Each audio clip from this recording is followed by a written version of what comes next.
Tonight on First at 9, this Tuesday the 30th of July 2024. Reinforcement. 92 MPs pledge support to President Ranil Wickremesinghe. SLPP to announce presidential candidate in due course, says Namal Rajapaksa. Solve the case. Election Commission requests a prompt solution to IGP appointment issue from the President. Reformed. Chitrasiri Committee drafts new constitution for Sri Lanka cricket. Cabinet instructs legal draftsmen to prepare the bill.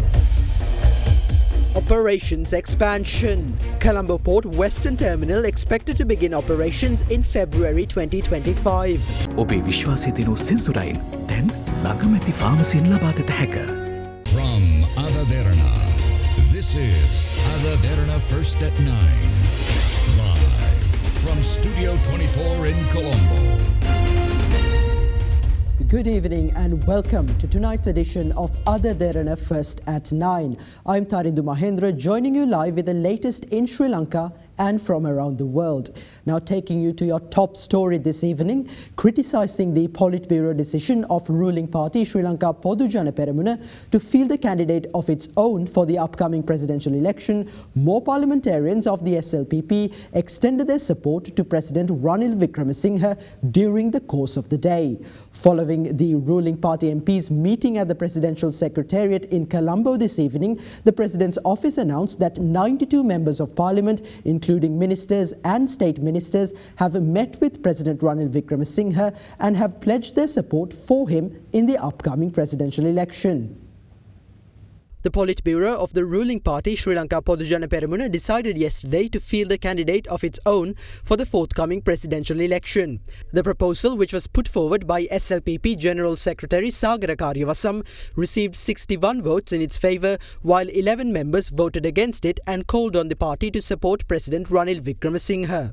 The 11 members who opposed the proposal were Ministers Kanchana Wijesekara, Prasanna Ranatunga, Dr. Bandula Ganawardena and Dr. Ramesh Pathirana, State Ministers Kanaka Herath and Mohan Priyadarshana, and Parliamentarians S.B. Disanayaka, Mahindananda Lutgamage, Kokila Gunawardena, Pradeep Undugada and Sahan Pradeep Vitana. Following the Politburo meeting, a group of SLPP members who called for the party to support the incumbent president arrived at President Wickremesinghe's Election Operations Office on Flower Road. Following a nearly hour-long discussion, the 11 SLPP members confirmed their support for the head of state, despite it being contrary to the party's decision. අපේ ශ්‍රී ලංකා පොදුජන පෙරමුණේ මැති ඇමතිවරු ප්‍රධාන වශයෙන් ඇවිල්ලා මේ ජනාධිපති රනිල් වික්‍රමසිංහ මැතිතුමන් හම්බෙලා මේ ඉදිරි කටයුතු කොහොමද කරන්න කියලා සාකච්ඡා කරා. දැන් මෙතන කොච්චර විතර පිරිසක් ඉන්නවද ජනාධිපතිතුමත් එක්ක? මෙතන ඉන්නවා දැන් මන්ත්‍රීවරු 50කට 60කට වඩා. ඔබතුමාලා ලේකම්තුමා කියනවා ඒ පක්ෂෙන් පිට කාට හරි උදව් කරොත් විනය ක්‍රියාමාර්ග කරනවා කියලා. ඉතින් ඒක නීතියක් නේ. ඒ කියන්නේ දැන් පොහොට්ටුවත් එක්ක ගමන යන එක අදින්න නැවතුණා. නෑ එහෙම එකක් නෑ. අපි පොහොට්ටුවේ අපි හැබැයි ජනාධිපති අපේක්ෂකයා හැටියට හිතන්නේ හොඳම අපේක්ෂකයා අපට රනිල් මේ. රනිල් මයි. ඔබතුමාත් ආවද?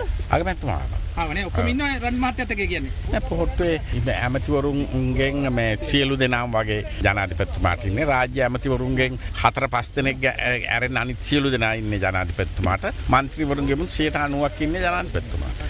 පක්ෂයේ දේශපාලන මණ්ඩලයේ බහුතර මන්ත්‍රීවරුන්ගේ මතය නියෝජනය වෙන්නේ නැහැ. The party Politburo does not represent the views of the majority of parliamentarians. It does not even represent the opinions of the supporters. The party has already taken an alternative decision. We are yet to know who the candidate for our party will be. Regardless of what the party decision is, we will support President Ranil Wickremesinghe in the upcoming election. 90% of the parliamentarians and state ministers participated in this discussion. That number can increase in the future. හෙට දිනේ ප්‍රමාණය තව වැඩි වෙයි. වික්‍රමතුමා දිනනවා. එච්චරයි. ජයග්‍රහණය නියතයි. පොහොට්ටු ඉඳන් මේ වෙනත් කෙනෙකුට සහාය දෙන්න පුළුවන්ද? මොකද බැරි? බැහැ කියලා දෙයක් නැහැ. රනිල් වික්‍රමතුමාට සහාය දුන්නා අපි පොහොට්ටු ඉඳන්නේ. ඉතින් ඇයි දැන් බැරි? අපි ජනාධිපතිතුමාට වැඩ කරනවා. ඒ කියන්නේ දැන් පොහොට්ටු කෙනෙක් දානවා කියලා තීරණය කරේ. අපි වැඩ කරන්නේ. Meanwhile, this morning, the Anuradhapura District Committee meeting of Sri Lanka Podujana Peramuna was held under the chairmanship of parliamentarian S.M. Chandrasena. During the meeting, a decision was made to support President Ranil Wickremesinghe in the upcoming presidential election.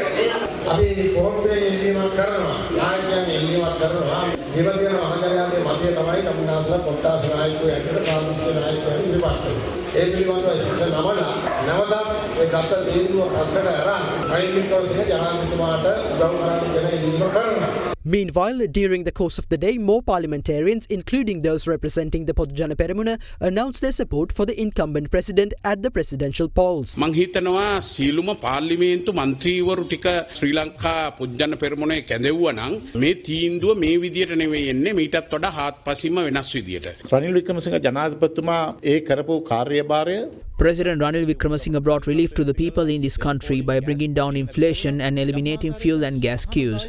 In this journey towards a stabilized nation, I am ready to extend my support to President Ranil Wickremesinghe. මේ මැතිවරණයේදී උදව් කරන්න සූදානම් වෙලා ඉන්නේ. ඊයේ ගත්තු දේශපාලන මණ්ඩලයේ තීන්දුව The decision that was made by the party yesterday is similar to the decision that was made in 2022 to attack the protesters on the 9th of May. We see this as a selfish decision made purely to fulfill personal agenda. We express our disappointment to the SLPP for making decisions based on personal agenda, keeping the country and its supporters aside. පුද්ගලික න්‍යාය පත්‍රයකට තීන්දුව తీරන ගැනීම පිළිබඳව අපේ කනගාටුව අපි නැවත නැවත ප්‍රකාශ කරනවා. පොදුජන පෙරමුණේ අද ඔය ඉන්න සුළු පිරිස ගත්ත තීන්දුව නිසා තමයි Our country fell into a massive crisis because of the decisions made by a certain group of members in Sri Lanka Podujana Peramuna. At the moment, it was only Ranil Wickremesinghe who came forward to take the responsibility. I do not understand why the SLPP believes that Ranil Wickremesinghe, whom they affirmed was the best option when the country was affected by a crisis in 2022, is not fit enough for candidature in the upcoming presidential polls. With the country stabilizing, a certain group of SLPP members felt jealous and as a result, they developed a greed for power. Those who supported this decision are directly responsible for the deterioration of Sri Lanka Podujana Peramuna. නායකත්වයේ දීපු ඒ වගේම හඬ නගපු සියලු දෙනාටම පොදුජන පෙරමුණේ විනාශයට වග කියන්න වෙනවා. Against this backdrop, the SLPP convened a meeting at the party headquarters in Battaramulla under the chairmanship of the party's national organizer Namal Rajapaksa. අපි එදා ඉඳන් UMP විරෝධී කඳවුරේ අපි හිටියේ. ඉතින් අදත් අපි හිටගන්නේ UMP විරෝධී කඳවුරේ තියෙන. දැන් බහුතරයක් අපි දැක්ක එතන ඉන්නවා පොහොට්ටුවේ മന്ത്രിවරු ප්‍රබලයෝ හිටියේ දැක්ක දැන් ඔබතුමාලත් එක්ක ඉඳලා තියෙන පොඩි පිරිසක් නේද? බහුතරයක්ද සුළුතරයක්ද කියන කාරණේ දැන් ඔය ගියා කියන අය අපේ ගෙදරත් ඇවිල්ලා ගියේ. අය රැත් තාම සමහරව අද උදේත් හම්බුණා. ඒ හින්දා තාම සමහරු තීන්දුව ගැනීමේදී පොඩි චකිතකින් ඉන්නවා. ඉතින් ඒක මේ වර්තමානයේ තියෙන දේශපාලනික පසුබිම. අපි නම් කීපයක් තියෙනවා. තාම අදත් කියන්නේ නැහැ. Meanwhile, this evening, the President's office announced that 92 members of Parliament, including ministers and state ministers, have reportedly met with President Ranil Wickremesinghe and have pledged their support for him in the upcoming presidential election to ensure his victory. Crunchy goodness for hunger on the go. Meanwhile, President Ranil Wickremesinghe commended the parliamentarians who supported him since 2022. In a post on the X platform, the head of state stated that their commitment helped the country to function when challenges appeared insurmountable. While welcoming those who are joining him, the president noted that their support shows the positive direction the country is heading in and added that they understood the importance of putting aside party politics to unite as one. For the parliamentarians who are yet to join him, he stated that he was ready to welcome them. He added that the mission to build a prosperous, united Sri Lanka is ongoing and that he needs every willing hand to make it a reality. Horizon Campus 2024 intake. Register now. Leader of the National People's Power, Anurukumara Dissanayake, meanwhile says that his party will never accept the support of any politician who contributed to the country's collapse. The NPP leader made these remarks while addressing a gathering in Bulnavar.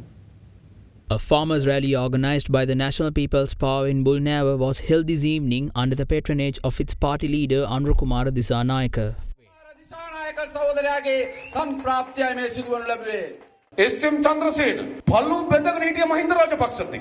Chandrasena was devoted to former President Mahinda Rajapaksa. However, today he is supporting Ranil Wickremesinghe. These people are shifting sides now. Berti Dissanayake and Dumida Dissanayake were members of the SLFP. They are also with Ranil Wickremesinghe now. Shayan Semasinghe has also chosen Ranil Wickremesinghe over Mahinda Rajapaksa. Previously, all of them were supporters of Mahinda Rajapaksa. What has happened now? These people will do anything to secure power, privileges and ministerial power portfolios. It is reported that Sajith Premadasa is forming an alliance on the 8th of August. The parliamentarians who are about to join Premadasa previously invited us to join them on multiple occasions. We did not accept such individuals due to their past behaviour. However, unlike us, Sajith Premadasa welcomed them with open arms. No parliamentarian who has ever contributed to the destruction of this country or supported wrong decisions will ever join us.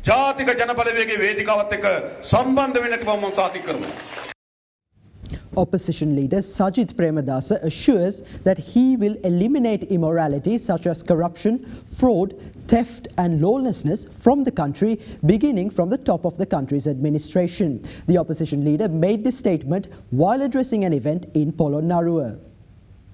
The fifth phase of Samaga Jana Balawege's Bhikkhu Advisory Committee was held this morning in Polonnaruwa under the patronage of opposition leader Sajith Premadasa. The decisions we make at present will determine not only the immediate future of the country, but also its future for the next few decades. The head of the state has openly turned his back on the supreme law of the country. He further attempts to come into power with the assistance of those who led the country to bankruptcy by accompanying and sheltering them. Immoralities such as corruption, fraud, theft and lawlessness begin from the top of the country's administration. Similarly, we must get rid of those immoralities starting from the top of the administration. I assure all of you that I will fulfill this responsibility fearlessly. In this journey towards the development of the country, the parties who stand with the public, fulfill their expectations, have joined with us. The Sakpala program was banned illegally just before plans were in place to implement digital education in the Peruvian system. I guarantee that a program which influences the country nationally, religiously and culturally is currently underway. Meanwhile, independent parliamentarian Wimal Weerawansa says that the presidential candidate of his alliance, Sarva Jana Balaya, will be announced on the 4th of August at the convention, which will be held at the Sugatadasa Stadium. He made these comments while addressing a media briefing today in Colombo. A few days ago, Indian External Affairs Minister Dr. Subramaniam Jaishankar visited Sri Lanka for a few hours and met President Ranil Wickremesinghe. He arrived at certain agreements with the President. There were 10 agreements, which included the handover of the management of Sri Lankan airports to an Indian company. Financial connectivity was the second, which involves making Indian rupees available in the Sri Lankan market. The other agreement is power connectivity, which involves exporting our surplus power to India and vice versa. However, if you look at countries like Nepal, the price of power offered by India to Nepal is higher compared to the price offered by Nepal to India. This is the topic during this period of a presidential election. Ranil Wickremesinghe's agenda is different. He is looking at ways to obtain the votes of the estate community by fulfilling the demands of India. Even the party that made him president is criticizing him. They do not want to continue a journey together with him.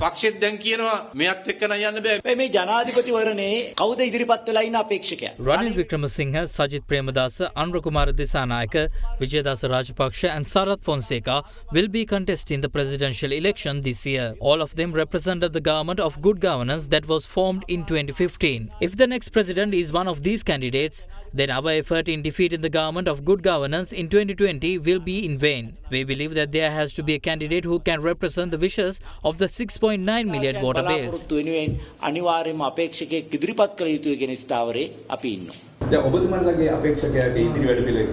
ලබන මාසේ 4 වෙනිදා සුගතදාස ගෘහස්ථ ක්‍රීඩාංගණයේ පවත්වන අපේ නියෝජිත මහ සමුළුවකදී අපේ අපේක්ෂකයා සහ ඒ අනිකුත් කරුණු අනාවරණය කරන්න අපි බලාපොරොත්තු වෙනවා. The Election Commission has decided to write to President Ranil Wickremesinghe urging for a prompt solution to the issue concerning the post of the Inspector General of Police.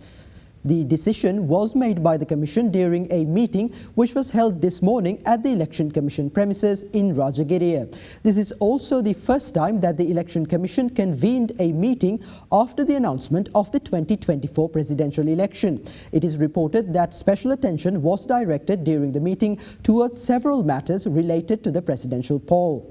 Recently, President Ranil Wickremesinghe emphasized that the issue regarding the appointment of the IGP will be resolved within a week through consultation with the Speaker and the Chief Justice.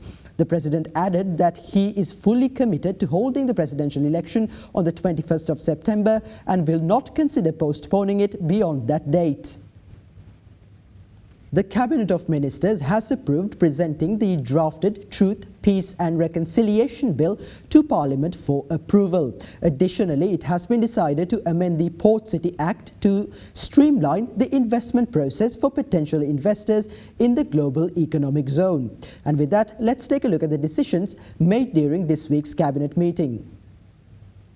During yesterday's cabinet meeting, approval was granted to sign the relevant document to obtain a grant of 600 million rupees from the Indian government. The grant is expected to be used for upgrading infrastructure facilities in schools within plantations.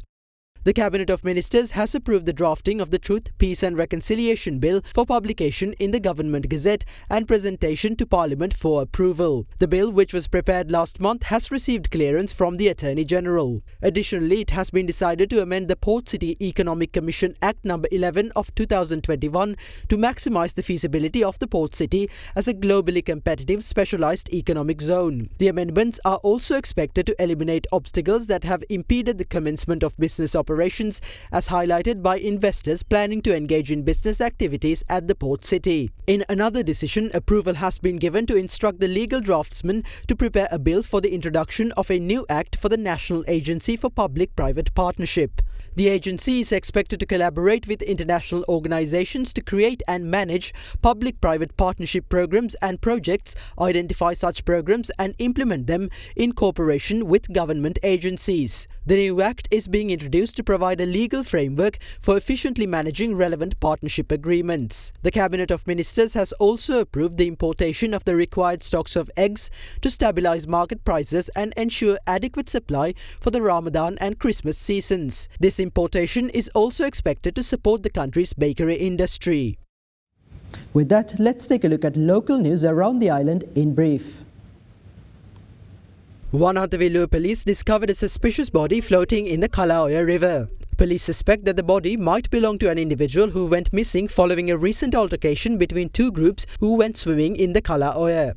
3 mothers and 3 infants receiving treatment at the Monoragala District General Hospital were injured when a load of concrete intended for the construction of a new building fell into the maternity and infant ward. At least 42 students of a school in the Kinniaya Police Division have been admitted to hospital this morning following a wasp attack. For the latest in the world of business, join us on the other side of this short commercial break.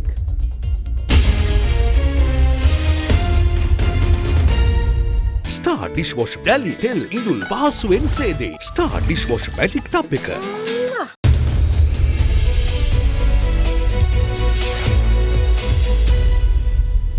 Welcome back. Now in your business news, Colombo Port has been recognized as the world's fastest growing port in the first quarter of 2024 due to its 23.6% growth rate by Alpha Liner, a prominent research publication in the shipping industry. Speaking at a media briefing, Secretary to the Ministry of Ports, Naval and Aviation Services, KDS Ruan Chandra, stated that the port generated an income of $50 million during the first quarter of this year.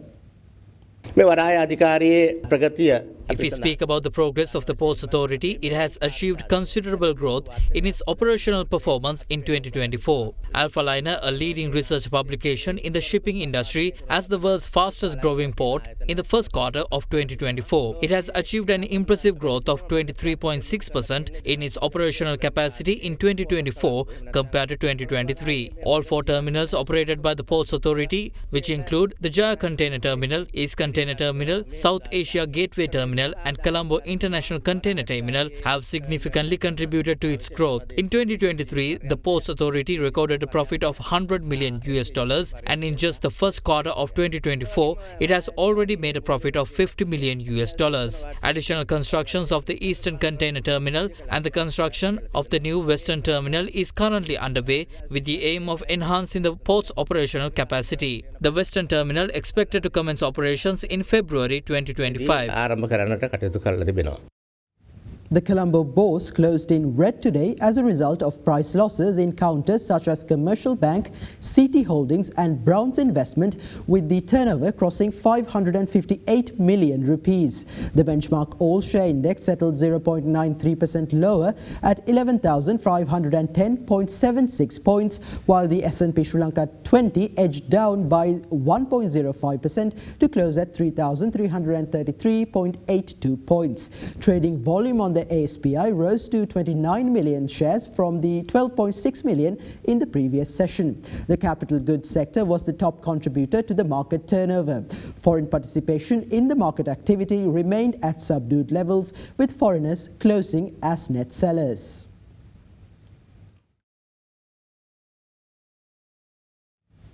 Let's take a look at the rupee exchange rate for the day.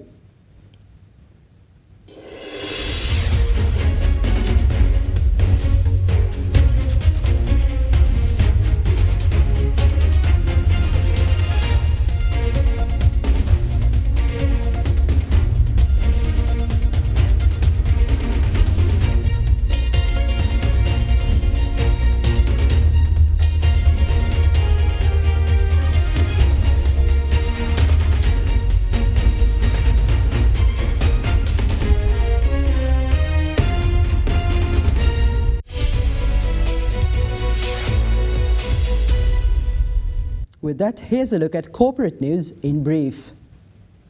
The 24th Annual General Meeting of the Council for Business with Britain was held recently on the 24th of July at Westminster House in Colombo. During the meeting, Chief Executive Officer of HSBC for Sri Lanka and the Maldives, Mark Sergino, was elected as the new president of the CBB for the 2024-25 term. In his address, Sergino emphasized the CBB's role in fostering strong trade relations between the United Kingdom and Sri Lanka and underscored the importance of leveraging the UK's developing countries trade scheme for more cost-effective trade opportunities. Meanwhile, the Board of Directors of East West Properties plc has resolved to initiate the process of delisting the company's shares from the Colombo Stock Exchange. The decision follows a request from the principal shareholder Nahil Vijaysurya and was made during a board meeting held on the 29th of July. Vijaysurya has arranged to purchase shares from those wishing to divest at 16 rupees per share. In other corporate news, Sri Lanka's Tokyo Cement said its factory complex in Trincomalee is generating its own renewable energy and has achieved energy independent status and can avoid the impact of changing electricity tariffs. In the company's annual report, Tokyo Cement said the group's 100% energy independent manufacturing process in Trincomalee remained unaffected by substantial increases in electricity tariffs and fuel prices. Tokyo Cement Group's renewable energy generation program was a key driver of the group's stable financial performance in the financial year 2023-24.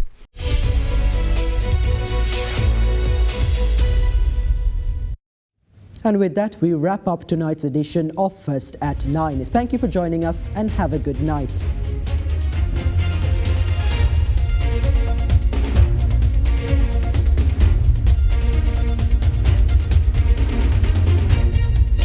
For news and information you can trust 24 hours a day, visit adaderana.lk.